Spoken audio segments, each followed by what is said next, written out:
Are we live?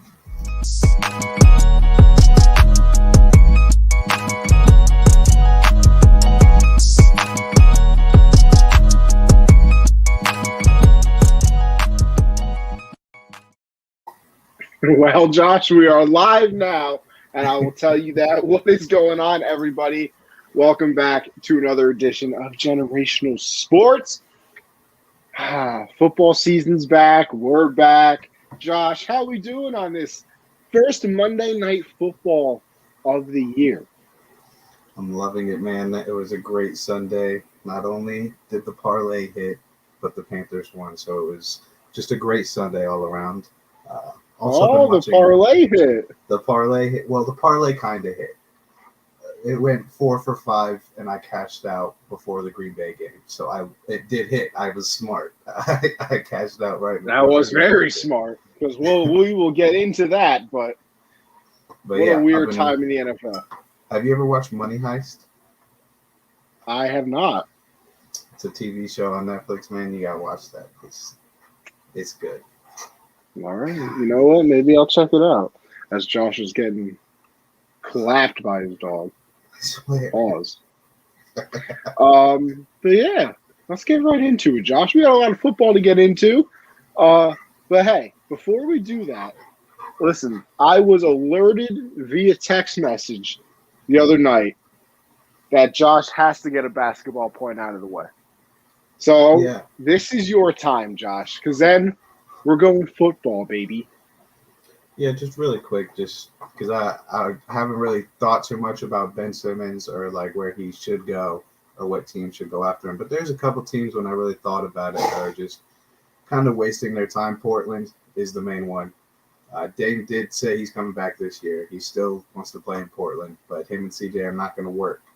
You bring back Norman Powell. If you go get a guy like Ben Simmons, when Philly would be very interested in CJ McCollum and a couple young guys, that could be something that keeps Dame there for the rest of his career instead of requesting a trade next season.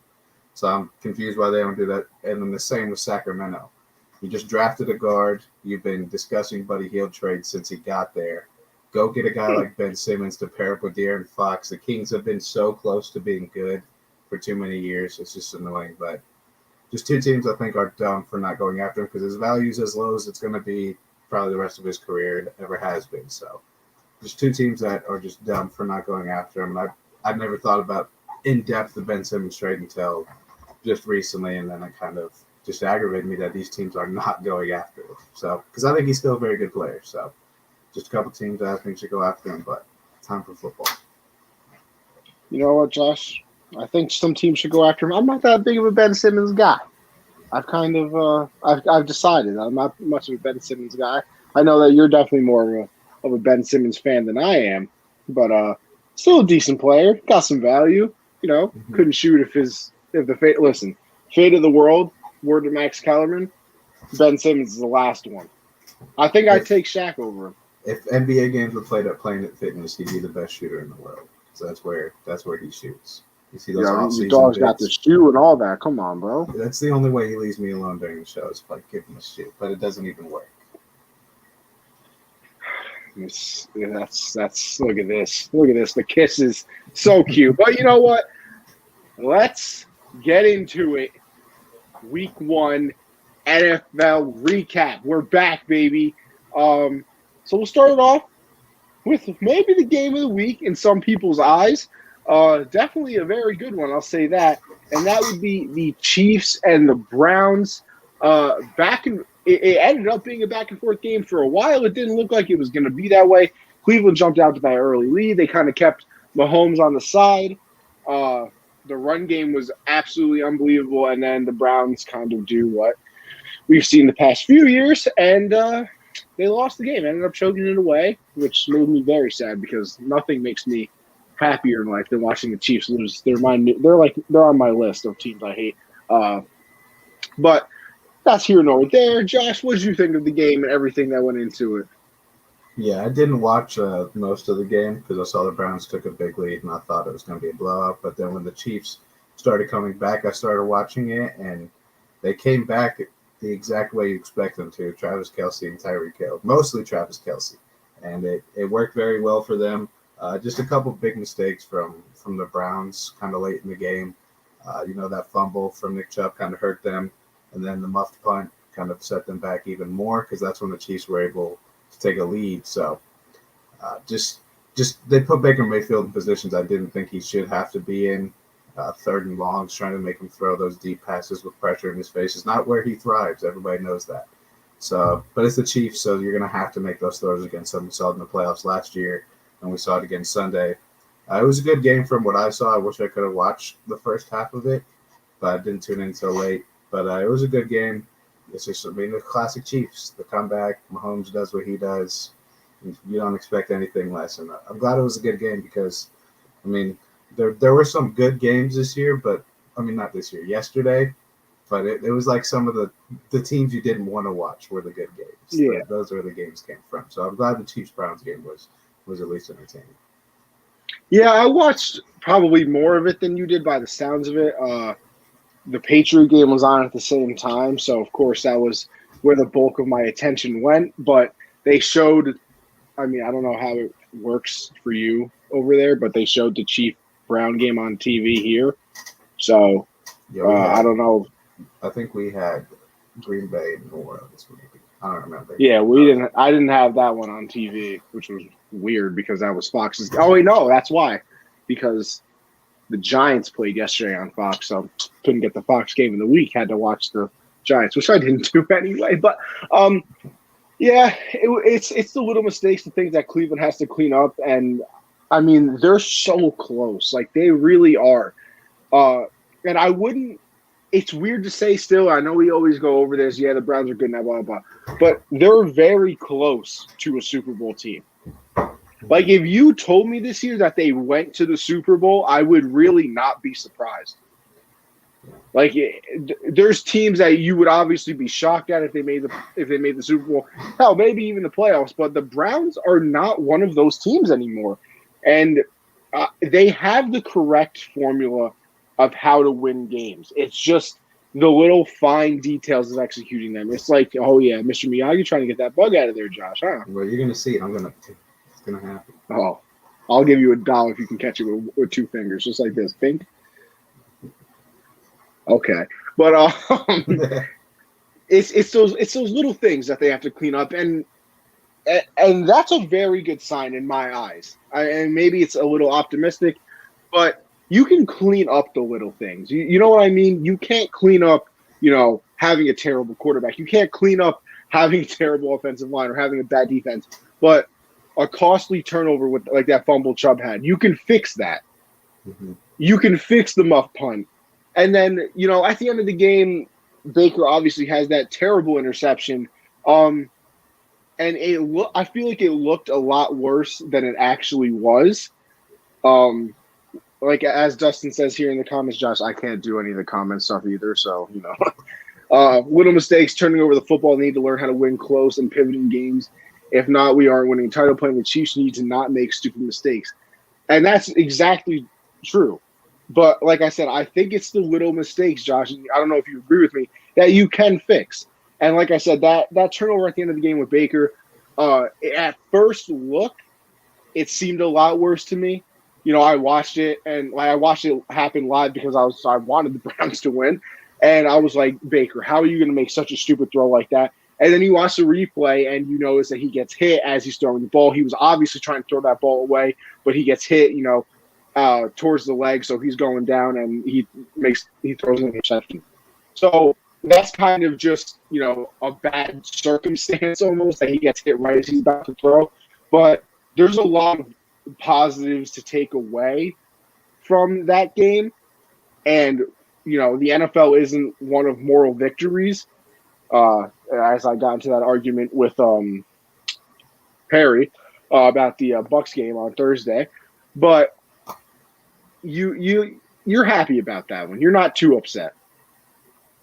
Yeah, I agree. I think, like you said, fixing the little things, you'd much rather be there rather than where the Browns were 3 or 4 years ago. Trying to figure out, do you have a quarterback? Who's the running back? Who all your guys are. They're making mistakes week 1. you can fix those, and especially going up big on the Chiefs like they were. I mean, that's just a good sign for them, knowing that they're capable of doing that against a team like the Chiefs. And just little mistakes down at the end that they'll be able to fix throughout the season. It'll help them a lot. Yeah. So obviously a tough loss for the Browns, but it's something that you can look at and not be too upset with. Our DC also needs to play to win. No blitz, no real pressure on Mahomes. You're not going to beat the Chiefs winning them to make plays. You need to be aggressive. They're going to complete passes. See, I get where you're coming from, Dustin, in a certain sense, that it feels like that when you don't blitz and there was no real pressure on Mahomes. But I also feel like you can't really blitz the Chiefs. Nah, Mahomes, we see what he does outside the pocket.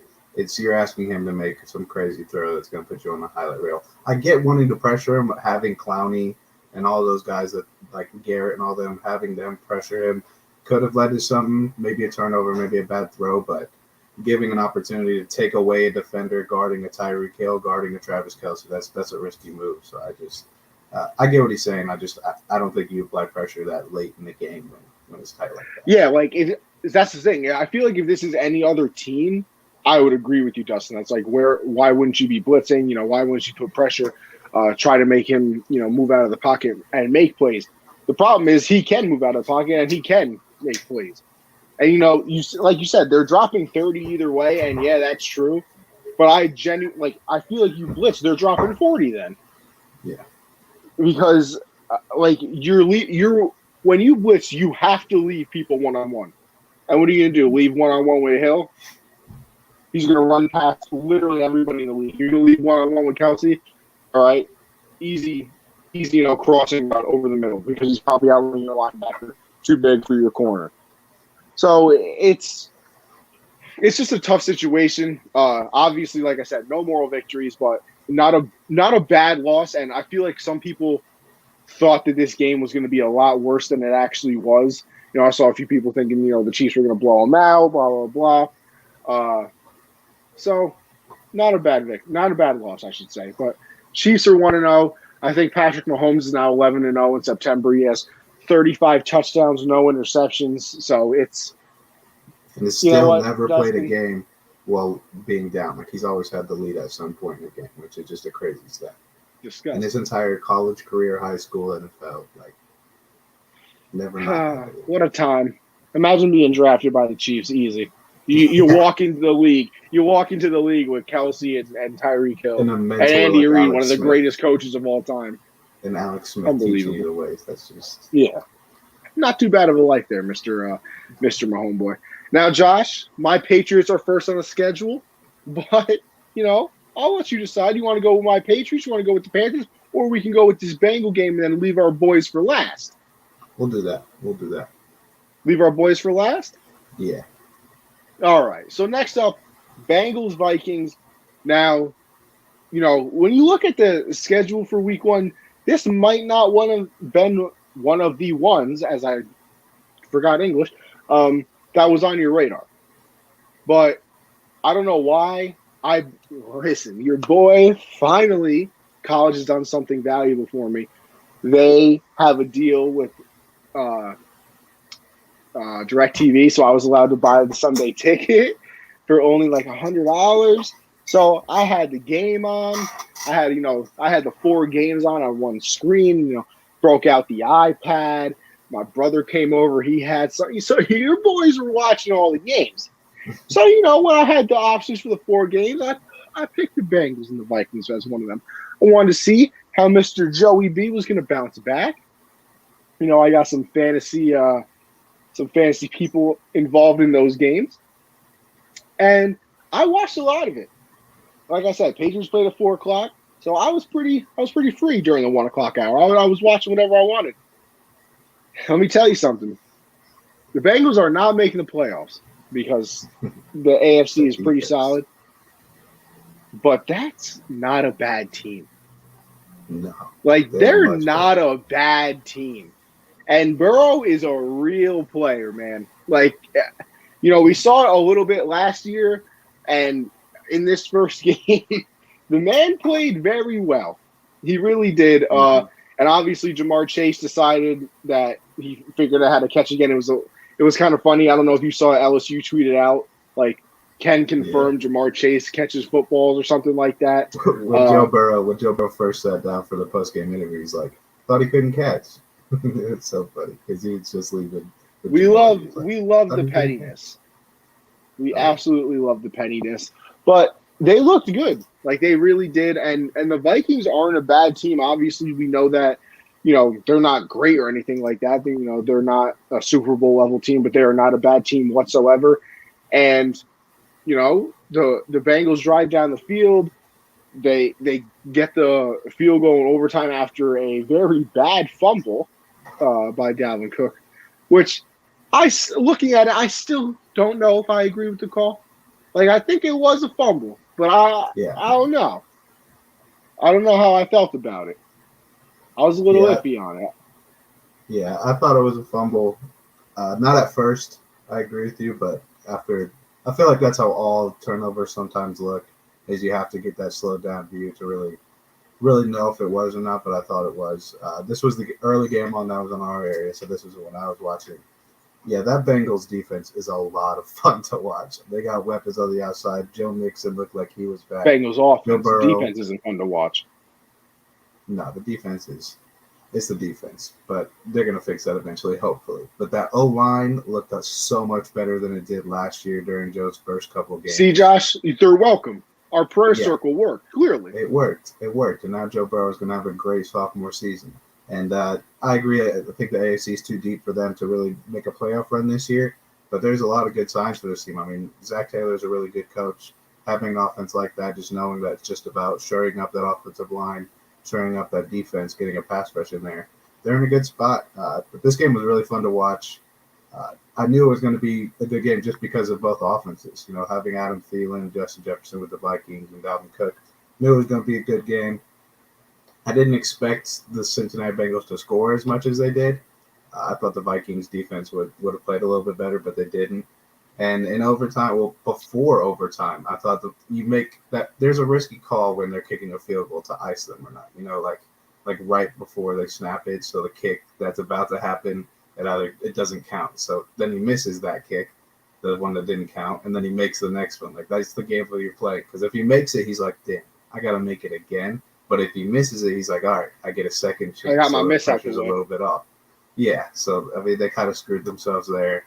And then the rookie hits another kick in overtime. So it was a tough loss for Minnesota, but they played well too. I'm just really impressed with Cincinnati. I did not expect that offense to be that good. Didn't expect Jamar Chase to come out and play the way he did after his preseason, but he looks like the right pick for them. All the rookies played great this week. You know what? It's fine too because the Vikings are tied for first place anyway. Yeah, everybody in the NFC North decided they didn't feel like winning in week 1, so it didn't really matter. Lions deserve to be first place, though. They absolutely. To be first place right now. Yes. Jared Goff trying to shut up haters. I like it. And I'm one of them. But I still don't believe, but he played very well. He did I'm going to say 2 more things. First of all, we got to stop the disrespect to Adam Thielen, Josh. Not me and you. I'm not saying we do it. But the people out there, obviously, I feel like Diggs was the big name there. Then he leaves, and we're like, okay, Adam Thielen's going to take over. Then Justin Jefferson comes in and is like, hold on, I'm here now. Oh, this man Adam Thielen, 2 touchdowns yesterday. He's so solid, like every single year. And I feel like because the receiver next to him is always, I don't know, maybe a bigger story or more entertaining. Justin Jefferson got the gritty and everything like that, and Adam Thielen is just like, "Hi guys, I'm still really good. Can I have some credit?" And we're like, sit your dumb ass down. But he's pretty good. We gotta stop the disrespect. Not only does he have one of the best stories of getting to the NFL, coming from a not big school and getting cut by teams and then finally making it, but if there's a guy I'm one to throw on the sideline, Adam Thielen is going to be one of my top picks for a guy I'm throwing to the sideline, to the pylon, his ability to keep his feet in and make great catches. I agree with you. Adam Thielen is in that category with Keenan Allen and Allen Robinson, and they need their damn respect. As Justin says here too, Adam Thielen is the most reliable receiver in that wide receiver group. Doesn't always matter about taking the top off, just confidence in your guy, and he is highly reliable. He got some of the best hands in the league, too. Like, that's a very underrated thing about him. I feel like he catches literally everything that is thrown at him. Absolutely everything. And then my next thing, Josh, Joe Burrow played well. I mean, I know we already kind of said that, but I just want to give the stats out. 20-27, 261. That's a 74.1 completion percentage, 2 touchdowns, no interceptions, a QBR. Here's my thing that I don't really understand. And I think advanced stats are kind of stupid anyway. But how you got a 74% completion percentage and 2 touchdowns? You want to guess what his QBR was? I don't even know what a good number of a QBR is because I hate it. It's on a scale of 0 to 150's average, obviously. And you would say this was a good performance. So what do you think it would be? High 70s and the 80s, something like that. A 60. See, that just doesn't make sense. Like how is it a 60? I need the reasoning for these numbers because it doesn't make any sense to me. Yeah, like where do you get QBR from? I have no idea. I don't care either. I hate all those stats. You know what? See, Josh. Let me see the yards. Let me see the touchdowns. Let me see the picks, the throws. Like that's exactly. All I need to see. That's all I need to see. But Josh, our first circle might have worked because he's not hurt. He did get sacked 5 times. Yeah, but they looked better. He got sacked 5 times, but it wasn't every play he was running for his life. Last year, every play he played that was a pass, he was running. But they didn't look great, but they looked better. They looked a lot better than last year. Still a long way to go. Listen, I'm telling you now, you have Joe Burrow. You drafted Jamar Chase.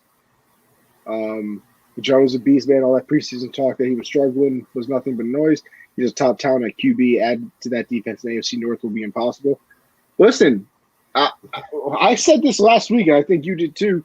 The AFC North is the NFC West of that conference. Like, yeah, they're it's a very good division. Like, I feel like if you put the Bengals in a different division, I don't think that they would win that division. Like I said, the Cardinals would probably do in any other division, but there's a very, very good chance that they would beat up on other divisions.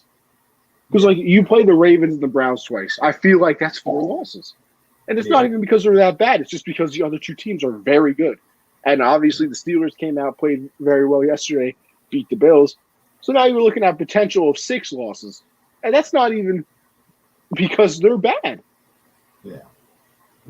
They're in a tough spot. Same with the Cardinals, man. I mean, 2 teams are in such a tough spot and are such talented and fun teams, but they're racking up like at least 4 losses a year just because of their division, not because of their bad.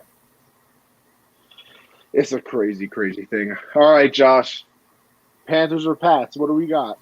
What do we want? You tell me. No. Yeah, you were mad at me last week for going first on the pick segment, so I'm letting you make decisions this week. Let's go Pats. Pats first? All right. First. So, obviously, we took the L this week, but I was happy. Matt came out and looked very good. Like, that's what you wanted out of the team. They came out, I think, like the first 4 or 5 plays that the Patriots ran were all runs. I think the first play of the game for them, Damian Harris went on like a 30-yard run. And that's what they're going to do. They're going to establish the run and then play action. They're going to get the tight ends involved, which they didn't really do until the second half, mostly the fourth quarter, honestly. Hunter Henry had a big catch. Jonnu Smith looked pretty well. Aguilar made a nice sliding catch. Kendrick Bourne looked a little shifty. Myers is still there. Now, this isn't, the Chiefs' offense by any stretch of the imagination, but, I mean, Jesus, look at it last year. Last year, the year before, and I'll even say the year before that because I think Edelman had a knee injury and Gronk was hurt most of the year. So this offense hasn't been very good in quite a while. But yeah, it was a different story. They established the run.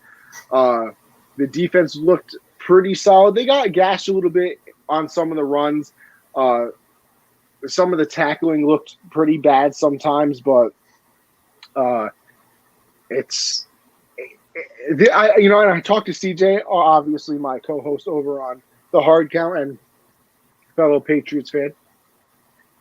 Like, you obviously wanted them to win. You're a fan of the team, but this is kind of like the Browns thing, and obviously the Dolphins are not equivalent to the Chiefs, but these were small mistakes that are easily fixed. Like, Mac looked fine. That's the thing too. He looked comfortable. Like, there's a difference between playing okay or good and actually looking comfortable, because pure talent can get you to the point where you play pretty good because, I mean, hell, you're in the NFL, you're obviously pretty good because, I mean, the worst player in the NFL is still bodying anybody else. But he looked comfortable. Like, he was running the offense. It looked like he knew what he was doing. He was making his reads. So that's the thing that I'm really looking for. Like, you don't want him to come out and be like, oh my gosh, I have no idea what I'm doing. The stage is too big, blah, blah, blah. And Dustin asked the question, is Gilmore going to be active? Gilmore's on the IR right now, so I don't think he can be activated until week 6 or 8. I can't remember. I can't remember how the IR works. It's so weird sometimes. Like, it can be like 6 to 8 weeks, or then if you go on one IR, then you're out for the year. And, like, bro, just make it one IR. I'm begging you. But yeah, we looked pretty good, and I think it's all things that they're going to build on. Obviously, Harris, the Patriots are driving down at the end of towards the end of the game to take the lead, and Damian Harris fumbles that ball, which is obviously something you got to clean up. I'm interested to see what happens next game because Bill does not like when you do anything bad, especially fumble, and especially when you're running back. Because I feel like wide receivers, they fumble, he doesn't really bench you. He loves to bench his running backs for fumbling the ball. Like, you are in the doghouse immediately. Ramondre Stevenson fumbled earlier in the game, and then Damian Harris fumbled in the game. And I don't think that they're going to come out next week and have James White be their every down back. He's still their, pass catching back and everything like that. So I'm interested to see what happens next week. I'm sure that a lot of the drills I practiced this week are ball security, but a few stupid penalties as well. I know that there was a holding call on a play where Harris or White scored. I'm not sure which one because I can't remember if it was a run or a pass. So that got called back, and then I think they ended up kicking a field goal, which brought them to 17-16, and that's where the game ended. But I'm excited, for the future. They're going to, like I said, they're going to be a very run-heavy team still because they're still going to try to play off the play action. Although they did pass more in this game, I believe. I think it was like a 60-40, and last year I think it was a lot more 50-50. But the offense is going to get better. They won't make those same silly mistakes. And then, like Dustin said, is Gilmore going to be active? And the answer is yes. So you're just adding to a secondary that's pretty good. Jalen Mills made an unbelievable play in the back of the end zone to stop a touchdown, which, let the Patriots hang around. Obviously, they don't get the job done. Not in the business of moral victories, but once again, happy with the performance. Wish they would have won, and some small mistakes. I'm actually happy about this whole Wilson against Mac thing. I think Wilson's going to get rocked. Yeah, next week, man, we get Mac and Zach Wilson, and me and Josh got some thoughts on Zach Wilson later in the show, so don't you guys worry. Yeah, I agree with you about the Patriots. I think it's tough to have a positive loss, but this isn't like a really bad loss. Like, if you're going to lose, I think this is an okay way to lose. I mean, I think they were probably going to score on that drive before the fumble. Oh, yeah. Moving the ball. They're in field goal range. Yeah, they were going to take the lead at least by 2. And I don't know how the Dolphins would have reacted, but you would have at least had the lead at that point. Yeah, I like what I saw from Mac. He looked really good out there. In some situations where he could have forced something that was bad, he didn't. He either checked it down or made a smart read. You don't see that a lot from rookies, especially in week ones, getting thrown in there. But he looked really good. The offense looked good. That defense looks insane too. But I mean, it's still a loss. It hurts for you guys, but I don't think it's a huge loss. I don't think the Dolphins are going to go 2-0 against you guys this year. I think I'm impressed by Tua though. I was really impressed by Tua. I said it that I was impressed by him in the preseason. I really like what I saw from him in this game. I liked it. So I think it was just. I mean, it was kind of a boring game. Honestly, I wasn't really entertained the whole time. So there's not too much to say. No exciting plays outside of the turnovers. But I was impressed by both quarterbacks. I'm excited to see what both teams do going forward because I think the Patriots are going to try to open up the playbook a little bit more, and so are the Dolphins. Yeah, and I think because Mac is so known for his accuracy that you might see more downfield shots than we did last year. Like I said, they're still going to play off the run a lot because Harris and James White and Ramondre Stevenson. I think they're all going to get involved some way. Obviously, I still think Harris is going to be the lead back, but they're going to build off of it. Just cut out the penalties. It was weird. There were a lot of penalties in that game, believe it or not. And, they said it during the broadcast a few times that the Patriots and Dolphins are some of the least penalized teams in the entire NFL last season. I mean, you have Bill Belichick and a Bill Belichick disciple coaching your team. So you obviously know that they're not going to, stand up for some sloppy play. And that's what happened. But, like you said as well, Tua looked pretty well. I mean, obviously, the Patriots have a solid defense. He got absolutely rocked by Matthew Judon on one play. I think that's when he threw the interception, but that was more of a tip drill gone wrong for Tua. But, yeah, I'm excited to see what the future holds. A lot of Alabama quarterbacks played well this week. I'll say that. You got Hurts, Mac, obviously, Tua. Is there one more? I don't feel like there's one more. Nope, that's it. No, that is it. Whatever. But you know what? Mac 10 to the moon. Can confirm. Josh, tell me all about your Panthers, though. Yeah. And I did watch this game. Obviously, they played the Jets. So, yeah. New York market, baby. And this was on at 1 o'clock, so I watched it. I watched a lot of it. Yeah, I was very impressed by our defense. First, I want to say I disagree with this. I disagree with Zach Wilson played bad. I don't think Zach Wilson played bad at all. I think our front seven was in his face every play. Every pass play was in his face. Every play. And their run game was doing absolutely nothing. I think they only had 4 carries that went more than 7 yards. Outside of that, it was basically stopped at the line of scrimmage. Our defense played insane. Zach Wilson made a lot of great moves, escaping out of the pocket, put the ball where it needs to be a lot. And a lot of times it was either really good defense by guys like J.C. Horn, even Shaq Thompson in pass coverage was playing out of his mind, or the receivers just dropped it. Corey Davis had a couple drops, so did Elijah Moore. So I don't put this on Wilson at all. I was impressed with him. But for our Panthers offense, Darnold showed a lot of promise. He made some tough throws. He was getting some pressure sometimes and would get it where it needed to be. Christian McCaffrey, they said during the broadcast, they're like, there's 3 things guaranteed in life: death, taxes, and McCaffrey's getting the ball. That's very true. He got the ball a lot in the first half, and even in the second half, he put the game away for us, which is exactly what I expected.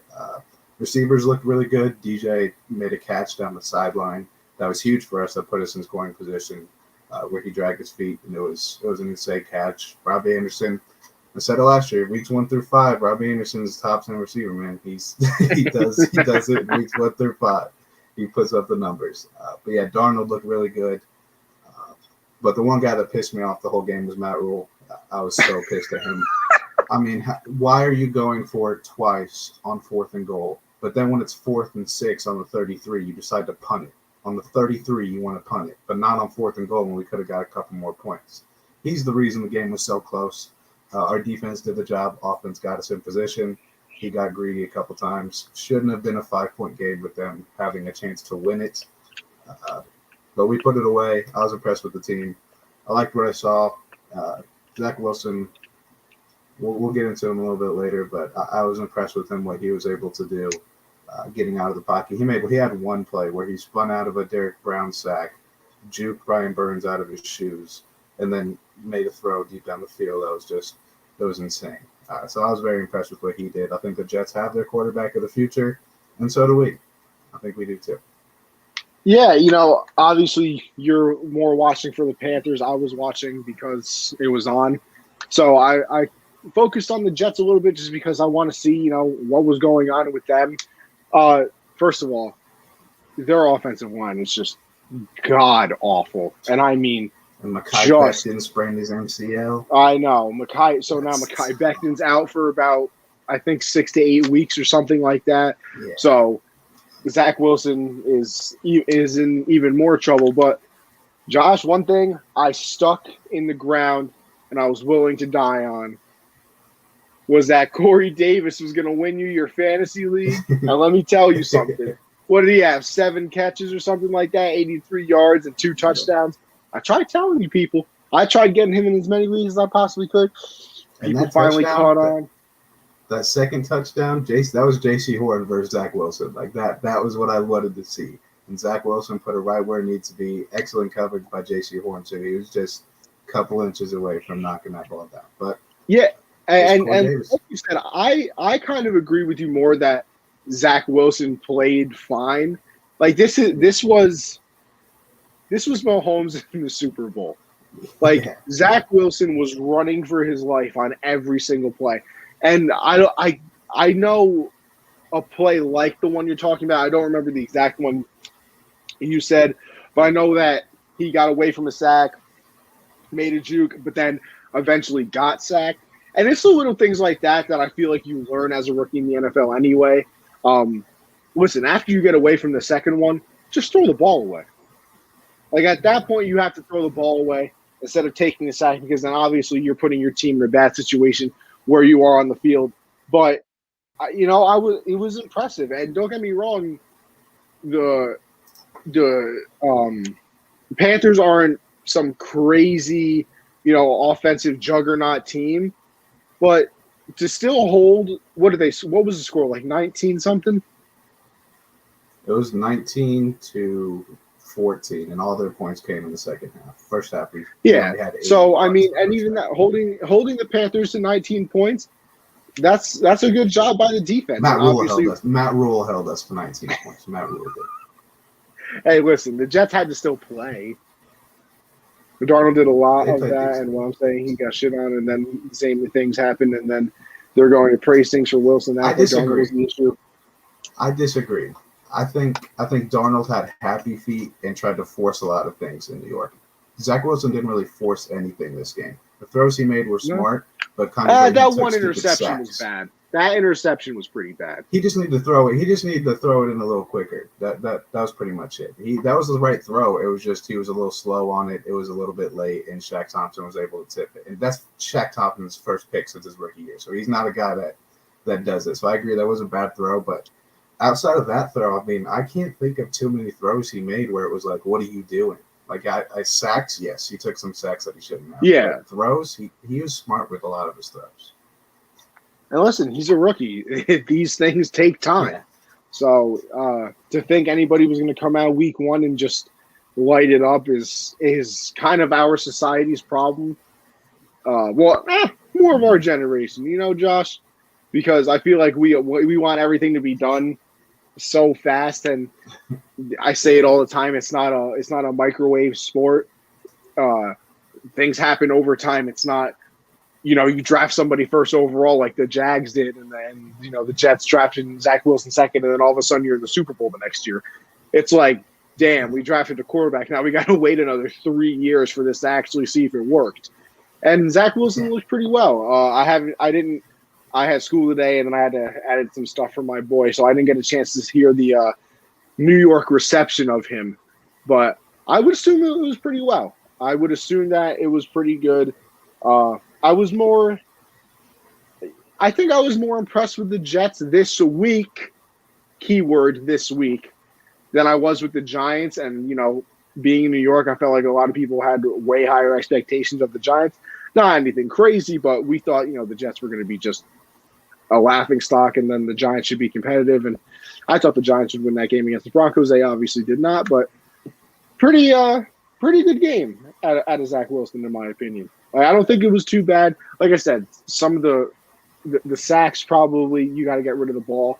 I think that's him just, first game jitters, trying to make a play, stupid rookie stuff. But I think he's going to get better over time, and I think that he looks pretty solid. But we'll move on from there, get into some other NFL things. Actually, I lied. I lied because I want to get into some more. I want to get into some more games, Josh, because we don't technically have it on here, but I want to. First of all, that Thursday night game, what a way to kick off the season. I mean, me and you was so good. Me and you both had the Bucs by 85, and it ended up being a very close game. Obviously, they left Brady too much time. I could have told you that.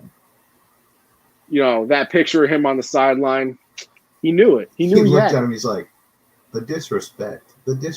He was like, do you not know who I am? Yeah. I mean, come on now. I think that was his 49th come-from-behind victory in the NFL. I think the record's 56 by Peyton Manning. See, and here's my other thing that kind of makes it impressive. He's been in the league 22 years. That's a lot of games. That was his 300th start. And he's only had to come from behind 49 times. Obviously, that means the comeback has fallen short sometimes. But that's definitely them leading a lot of games the entire way. Yeah. That's impressive. Well, we got to think about, you playing three teams that have sucked for the past 20 years. The Jets had that 2-year run with Marquis Sanchez. Yeah, but that's about it. And that 1 year with Fitzpatrick. Yeah, but they don't, exactly. They don't only play the AFC East. Come on. But that's like what, 6 games? Yeah. That's almost half the bulk of the schedule. Don't get me wrong. It's a bulk. I'll give it to you. What other game impressed me? Obviously the Cardinals. I mean, I don't know what to do with them. I don't. If they're in any other division, I feel like they win it. Kyler Murray, 5 total touchdowns. You had 4 passing, 1 rushing. Chandler Jones out here with 5 sacks. That defense looks so much better with Chandler Jones and J.J. Watt. So much better. They should have paid that man when he asked for it. Should have paid that. Listen, don't get me started on Chandler Jones. I'll cry right now on camera. So, Matt, it is Overreaction Monday, right? Fantasy leagues. Did he? He beat me in 2 different fantasy leagues. I need Darren Waller to go off tonight and the Ravens defense to play terrible for me to win in my money league with all my boys in it. So I don't think that's going to happen.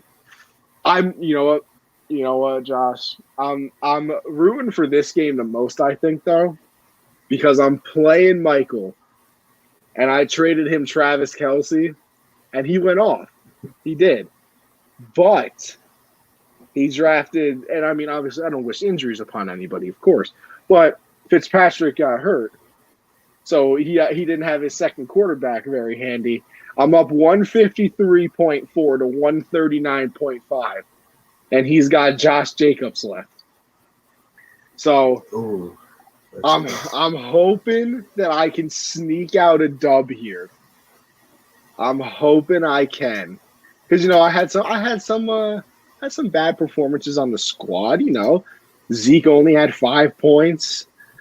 I guess he only got me in 1 league. Last I checked, he was beating the S word out of me in both leagues. So, let me tell you something.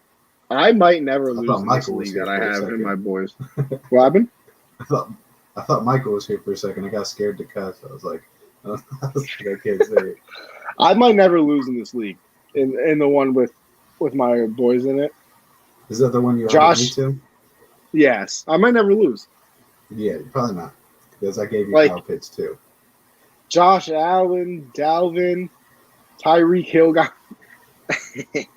Listen, Dustin, I know trading Kelce hurt. It does. Don't get me wrong. But I got Zeke in return, and I got Evan Ingram in return. And I'm not as low on Evan Ingram as a lot of people are. Terrible return pieces. Zeke and Evan Ingram. Whoa, bro. First of all, my Zeke second had running 30 back. Yards. Listen, It's week 1. Let's calm down. Listen, if I'm Dak's throwing happy with 58 it. passes in week 1, he's probably throwing 50 a game. We saw it last year. Nah, they just wanted to make sure the shoulder was looking high. And Zeke splitting carries. Listen, go back to Matt's thing of overreaction Monday, because that's what we're doing right now. And listen, even with all that being said, I'm still winning this week. I'm still up against Michael, so I don't want to hear nothing. Listen, I needed a second running back. I think my other running back was – damn, who what? Oh, it was like David Johnson.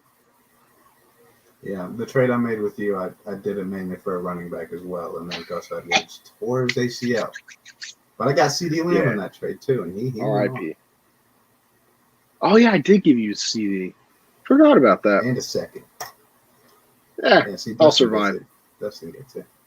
Zeke's not doing Listen, Zeke isn't going to do a thing. Whatever. You know what? When I'm in the playoffs, I don't want to hear nothing. I mean, you're probably going to win it. It's still a bad trade. I mean. Okay, but if I win, who cares? Well, just because your team's already good doesn't mean you just give away assets. Like, this is in the redraft, not in that one I added you to. So in the redraft, so this year you took Zeke and Evan Ingram instead of Travis Kelce. My second running back was David Johnson.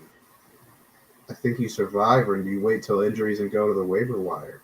You don't give up Travis. There is no waiver wire in this because we played with a bunch of crackheads who will pick up the 18th string running back after they heard. They do. Bro, after they hear that the 18th string running back had one pass catch in practice, they're like, oh my God, I got my new pickup.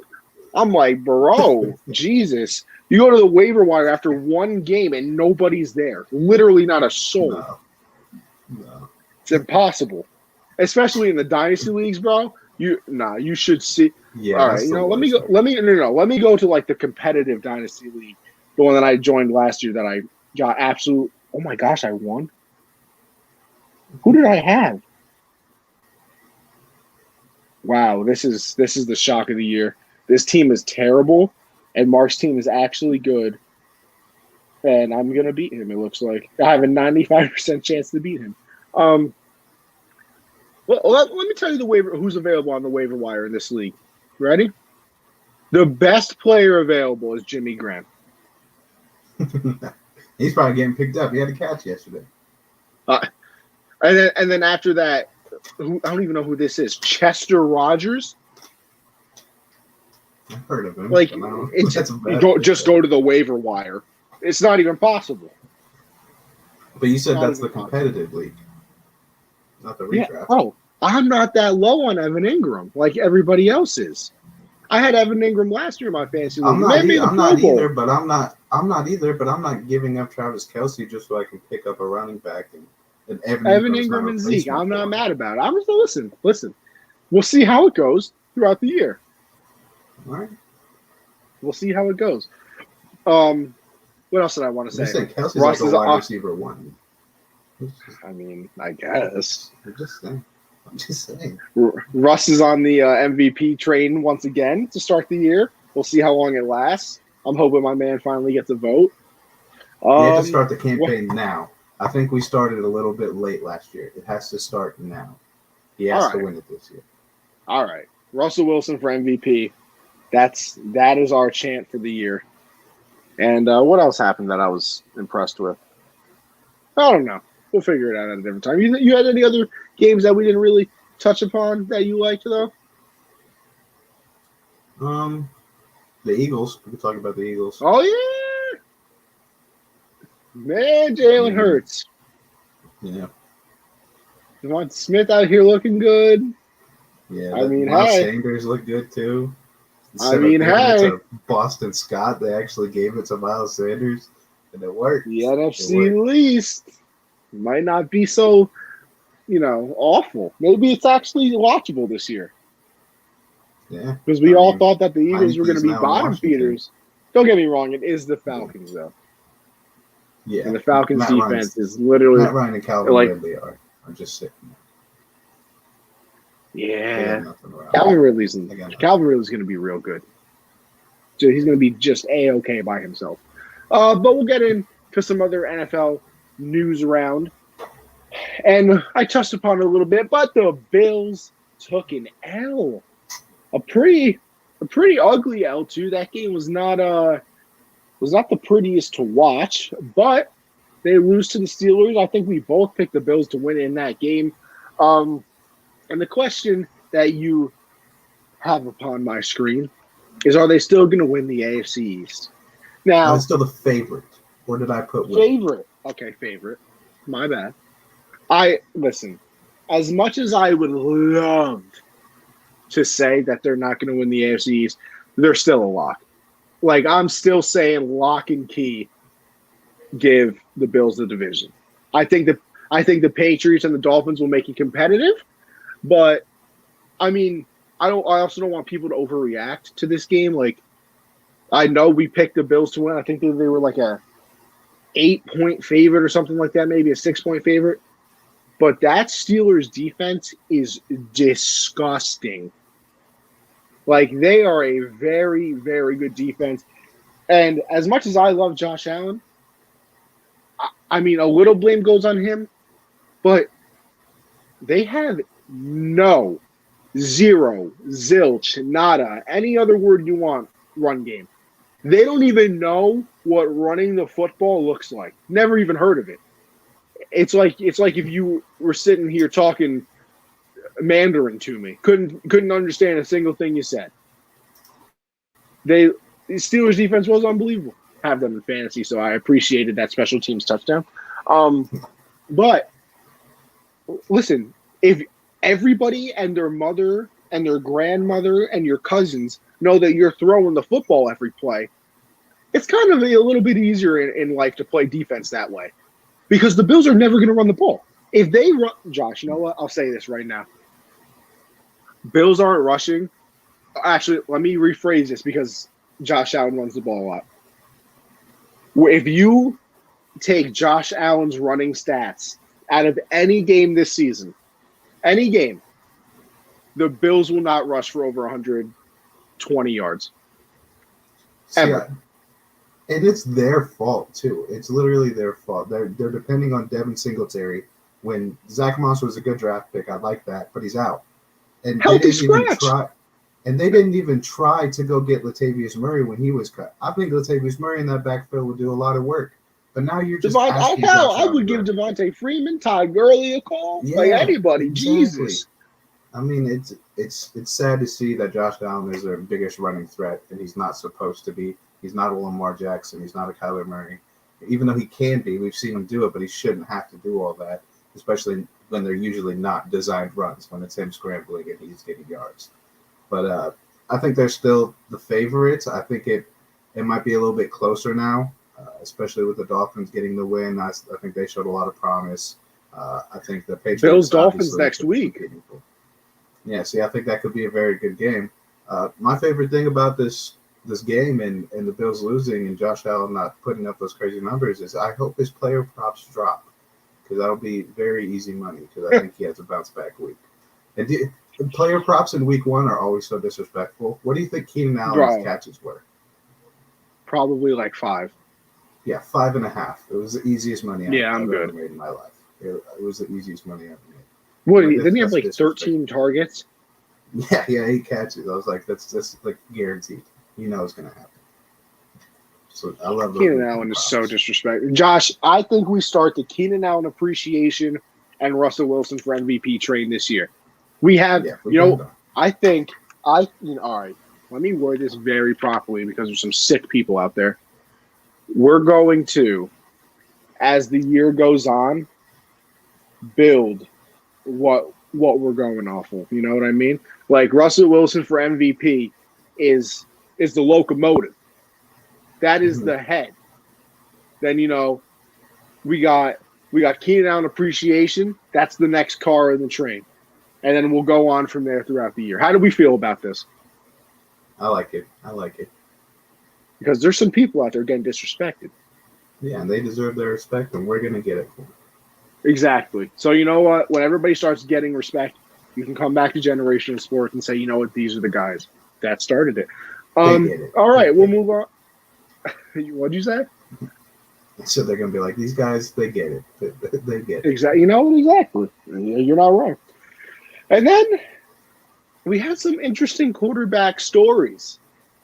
Now, this is a game we didn't talk about that we probably should have because it got very weird. But the Packers got washed. Like, awful. Awful. Aaron Rodgers comes out here, throws 2 interceptions. Aaron Rodgers throwing 2 interceptions. And let me tell you something. That I think it was the second interception. Awful. Like rookie level decision. Like, I have no idea what he was thinking. Jordan Love comes in and plays. Now, this was under the topic of QB controversies. Let's be real here. This is not a quarterback controversy. Aaron Rodgers is starting the entire season. The only way that anybody else is starting is if he catches the row or the man decides to retire midseason because he don't feel like playing no more or breaks another collarbone, which he likes to do. But very bad game. And let me tell you, let me give props to Jameis on the other side. This man was out here balling, looking good. I think he had 5 touchdowns. Throwing the ball deep downfield is funny. If you watch the halftime show of that game, Drew Brees is on the NBC squad now, so he was like, yeah, they can finally pass the ball downfield now since they have a quarterback that can do that. He kind of beat them to the joke. Obviously, everybody was going to say that. And then, he has a different dimension. I will say that. I'm still not a Jameis fan or a believer, honestly. But he has a different dimension. He obviously can run a little bit. And Drew Brees was never going to do that. He rushed for like 3 first downs I saw during the highlights. Made some beautiful deep passes. I think that was the most deep balls they've thrown since 2017. And, that's insane. And without the 2 best receivers out there, too, basically. Exactly. But as for the QB controversy, Aaron Rodgers is going to be just fine. I agree. I just thought it was funny how after Jordan Love came in, everyone was like, oh, Rodgers is done already? Just 1 game into the last dance? I'm like, no. So I just thought it was funny to put it out here as if it could possibly be a controversy. Rodgers is going to start the rest of the year. That's the reason they brought him back and worked on that contract.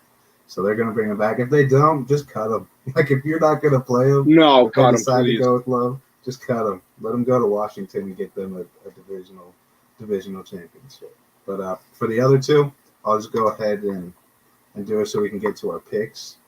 But Andy Dalton or Justin Fields, I think this is a very tough spot for a guy like Matt Nagy.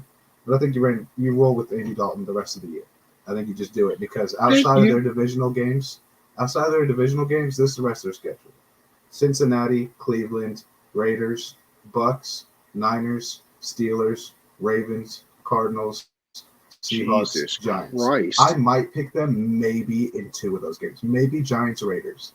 Outside of that, no. And I'm probably picking the Packers over them. I'm probably picking the Vikings over them. So there's really only 4 games I would pick them to win this year. Don't do that to Justin Fields. Don't give him a rookie season like that. Let him watch. Let Andy Dalton take it. And then get him in there next year when you don't have the toughest schedule of the league. Yeah, that's not fun. I really did not know that was their schedule this year. Yeah, it's insane. There's literally not a – see, I thought that Fields was going to come in, later in the year, but you might just have to save his life. Because let me tell you, people, this is what you have to understand. Do you know who their starting left tackle was? Jason Peters. It was Jason Peters. See what Aaron Donald did do with 1 hand?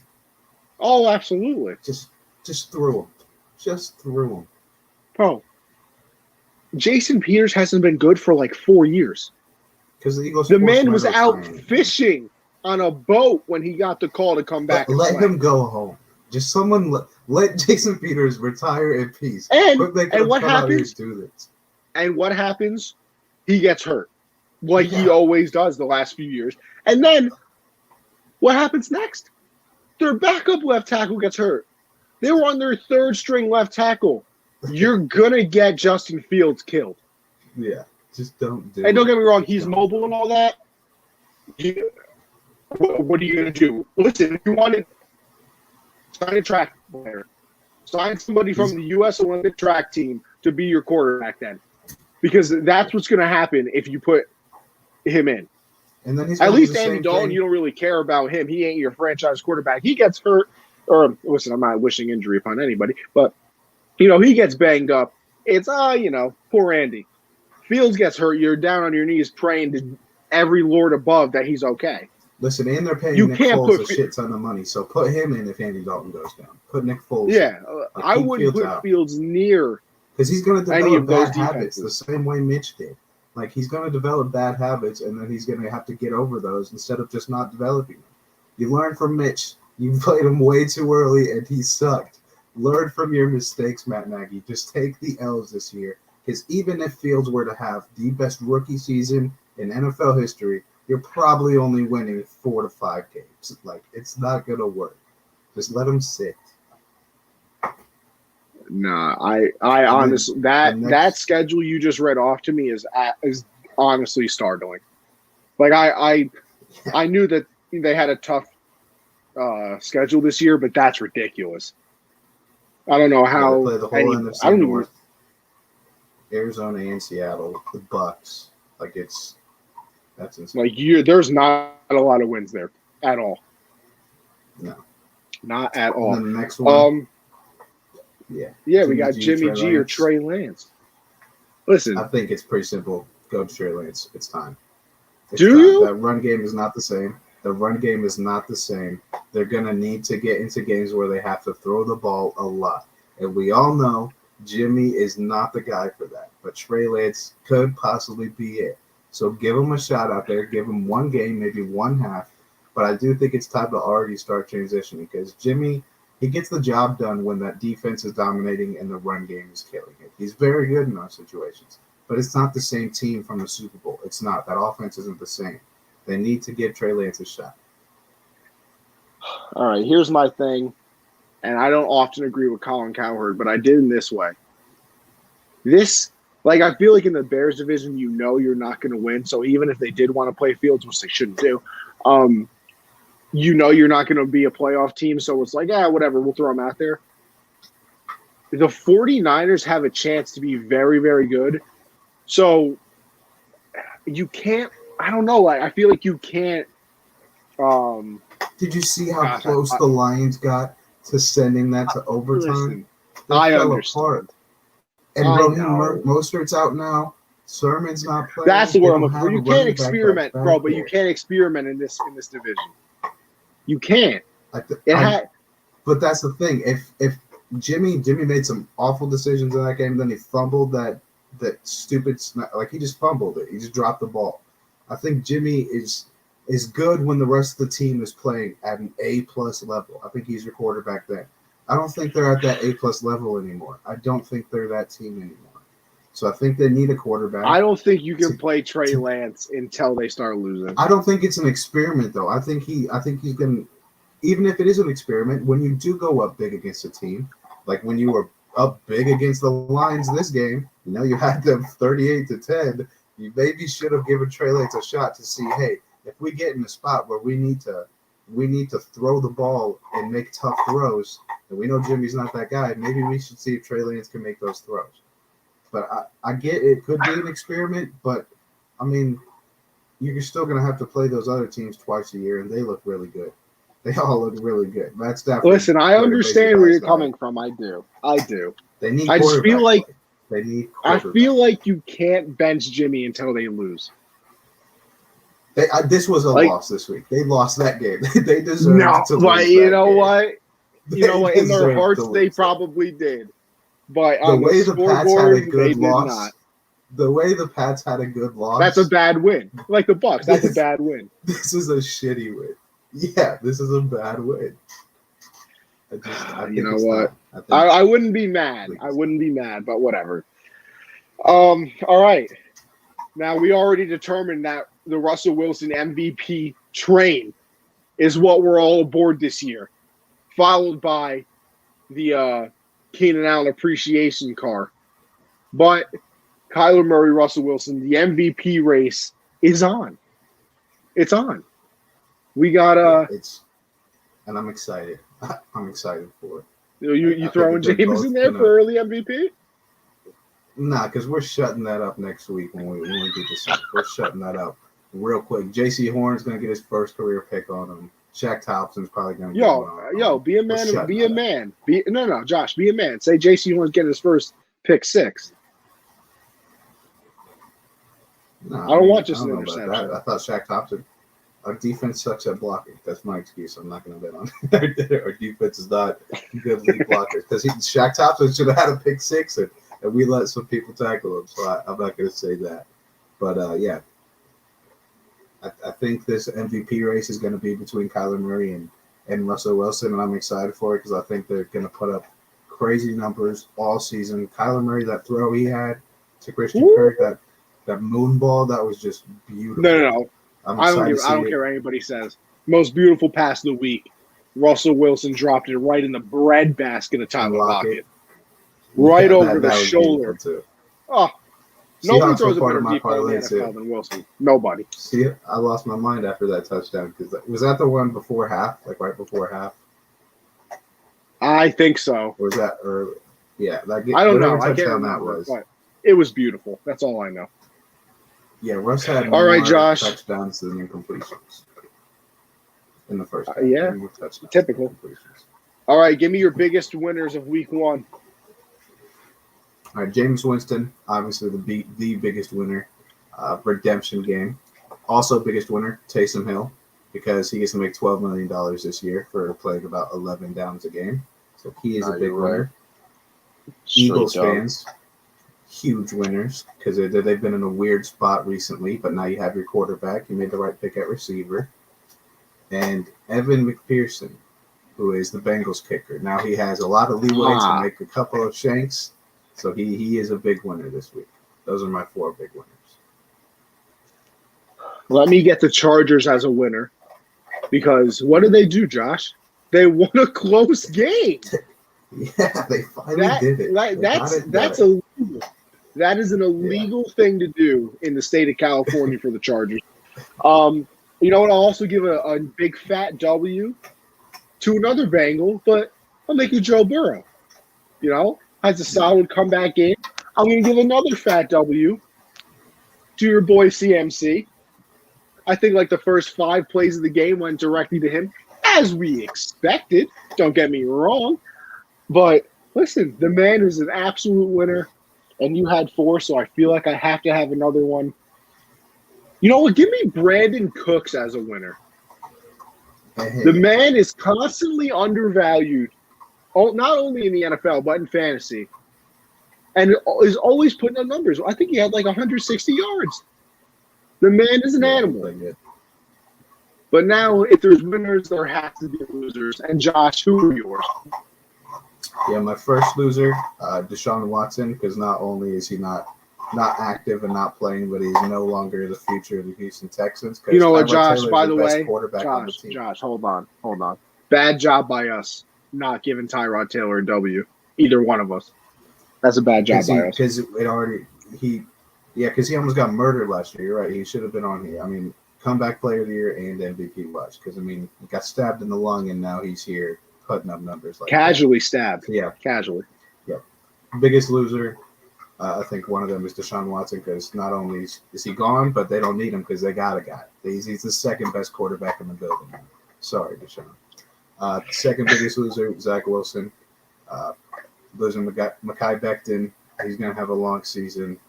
I feel bad for him. I hope he picks it up.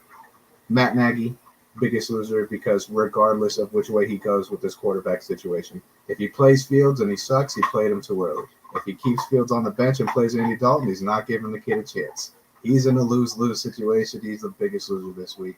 Well, actually, the biggest losers are Jamar Chase haters because they were on cloud 9 all preseason, and now they hate their lives. So I feel bad for those guys that hate Jamar Chase because he is very good.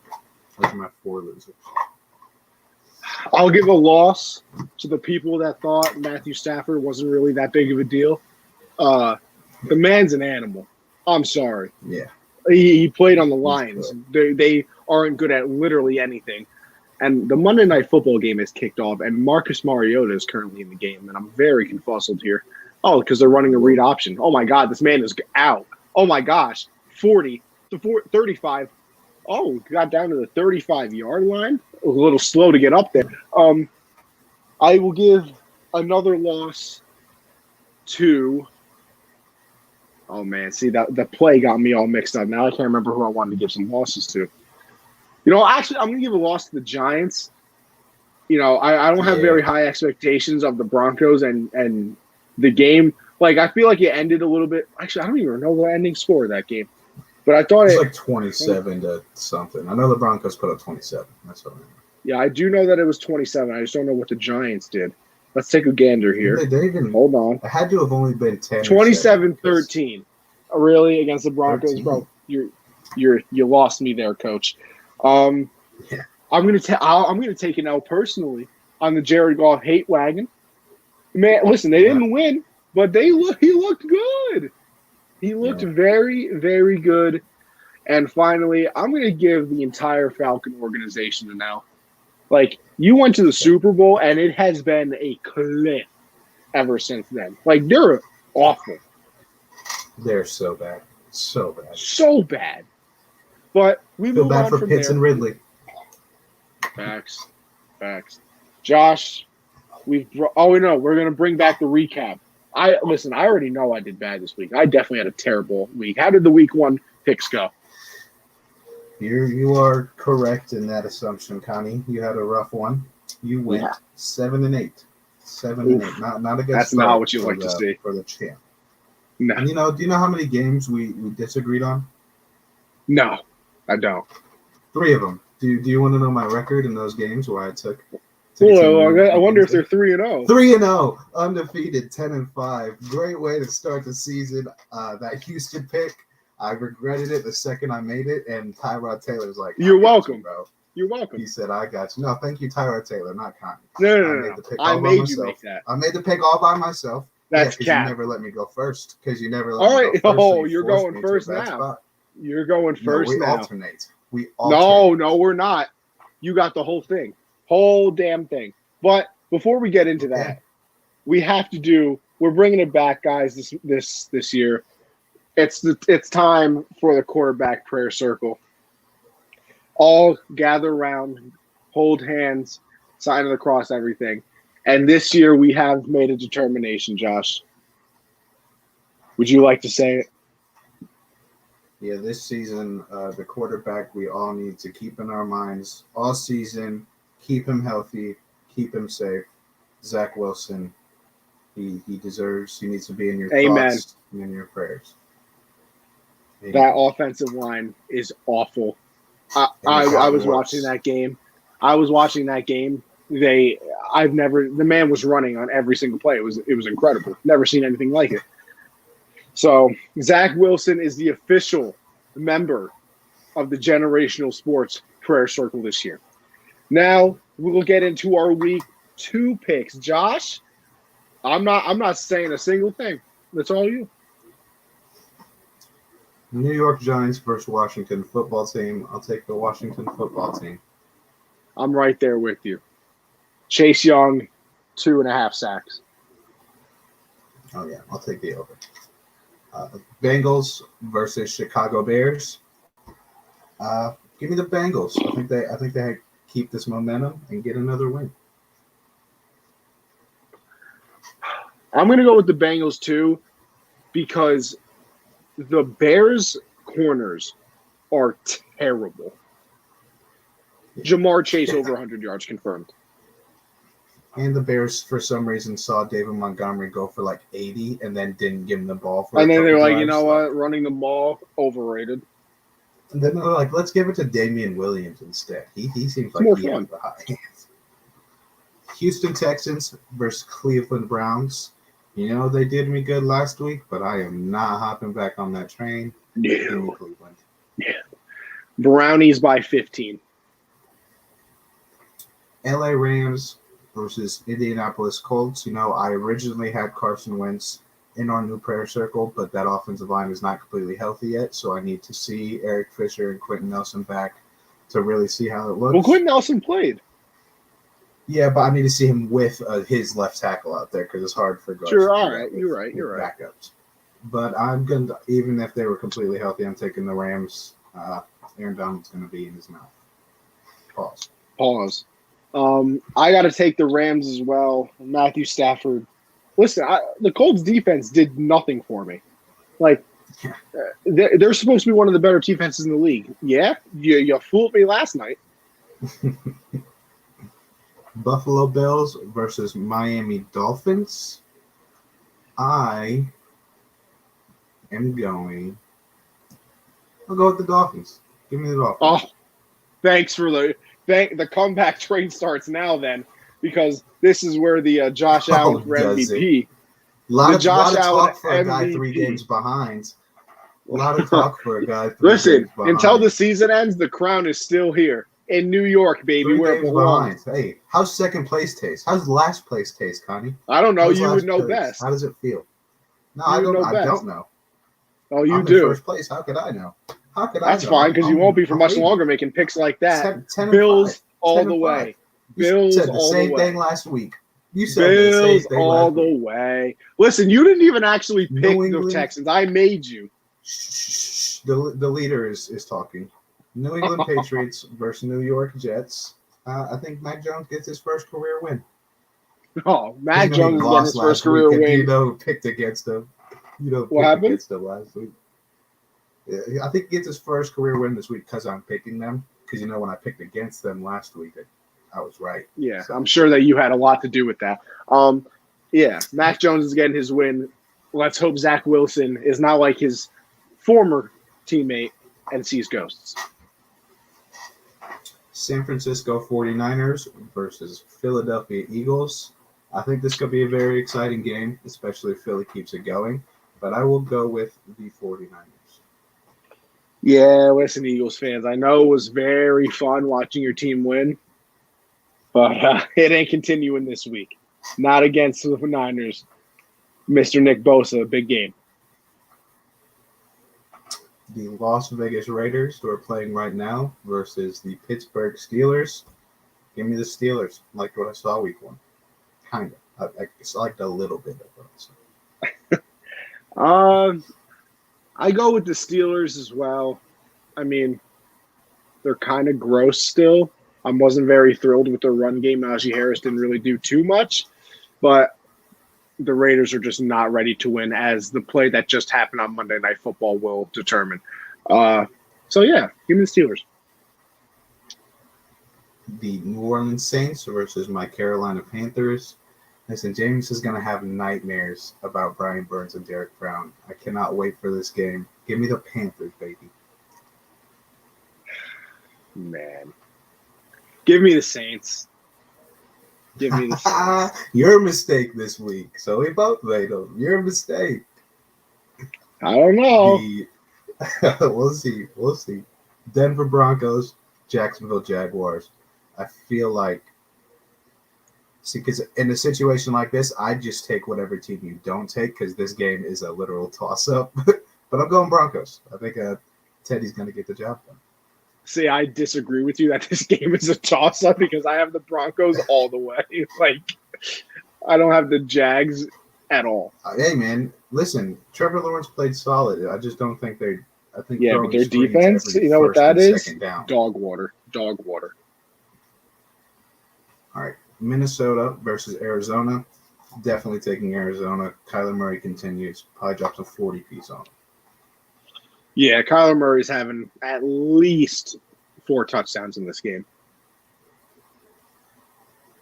The Atlanta Falcons versus the defending champs. Yeah, really, sorry, bro. Matt Ryan. That's not even a yeah, don't even. Yeah, come on. Long day. Dallas Cowboys versus Los Angeles Chargers. Give me the Chargers. They're riding high right now. Do it. I hate them. I fucking see, hate it's the so Cowboys. Tough when you pick second. No. Because Because you were probably going if you were doing it first, you're going Chargers immediately, and you know. I really wouldn't. I promise you, I really wouldn't. Yes, you would. I promise you, I wouldn't. Yes, you would. God, I hate the Cowboys and everything that they stand for, and I really don't want any Cowboy fan to ever be happy. I mean, they played good against them. I'll take the Cowboys. Why not? Okay. Played good against the Bucks. Titans versus Seahawks. Yeah, give me the Seahawks. I think that the Titans have a little bit of ground to make up, but I don't think it happens this week. Nah, Russell Wilson train is full steam ahead for the MVP award. Kansas City versus Baltimore on Sunday night. If we had already seen Baltimore and what their running game looks like, and if it was positive, I might take them, but I'm going with the Chiefs. I learned last year to not bet the Ravens against the Chiefs, and I'm not doing it this year either. So I'm going with the Chiefs. And those are our week 2 picks. We disagreed on 3 games once again. So you can tie it up. You can tie it up. Exactly. And that's the plan. But you picked against my Panthers, so because they're going 16-0, 17-0, baby. I'm picking it all again. I'm doing it again. Oh yeah. No, you're gonna be real tight when that. You're gonna be real tight when I win the pick segment by 16 games or 17. that would be pain. And then listen, Josh, we got to make our Monday Night Football pick. The show's usually over by the time it starts, but has anyone scored yet? Because I feel like no, it is 0-0. Okay, give me the Ravens. Give me the Ravens. Yeah, I got to take the Ravens too. Especially after I don't even have the game on, so I have no idea what's happened so far. I mean, the Raiders had a nice drive, and then there was a penalty, and then a fumbled snap. And after seeing that, I can't. But I do hope Darren Waller scores like 75 touchdowns today. And then we'll make our catches too. Yeah, I need him to help me win my fantasy league. But yeah, that's it. We will be back next Monday, obviously, and we're gonna make our Monday Night Football pick next week. Maybe we'll probably be a little early. I had some technical difficulties. Lamar trying to go deep. Oh, but he pulls the ball down and runs. Who would have ever thought? Lamar running? Oh my God, he just got pushed out of bounds, and that looked like it hurt. That really did. Where's the flag? Throw the flag. Protect our quarterback. No flags. Listen, he's not Cam. He's not going to cry about it. He got back up and just ran back to the huddle. Yeah, because Cam Newton was the guy that cried about contact. He cried every time. Wah. In fact, he used that towel that all the quarterbacks have as a tissue. Never even wiped his hands on, just his nose. No, unbelievable. Did you know that? Yeah, I don't know if you knew that. But yeah, make sure, Josh. I don't know. I'm all discombobulated that the game already started. Take it away. Where can the people find you? Cam Newton's all in their head. The second you bring him up, it's just shuts down. Yeah, because I just can't believe that people actually think he was good. Follow me on Twitter at Jolin_4. Subscribe to the YouTube channel Generational Sports and tune in next Monday, 7 p.m. Eastern. Yes, sir. Anthony Conover _or on Twitter. Gen Z Sports, obviously, for this show. Tomorrow is the hard count. Me and CJ are back and better than ever. Obviously, we'll break down even more games than me and Josh did. Thursday is Backstop Answer with me and Michael. Didn't have a show last week, but I did interview the producer of Once Upon a Time in Queens, which is an upcoming 30 for 30. That'll be on ESPN tomorrow, actually, about the 86 Mets. And they're just an absolute crazy team. They literally did cocaine before like every game. And that's not like a hyperbole, like I'm being dead ass. So they're a very interesting story. I got to interview him, so it was a very fun time. So make sure you go check that out. But other than that, I appreciate everybody watching. Josh, I'll see you next week. And we're out of here, folks. If Josh does the thing. See, look at this.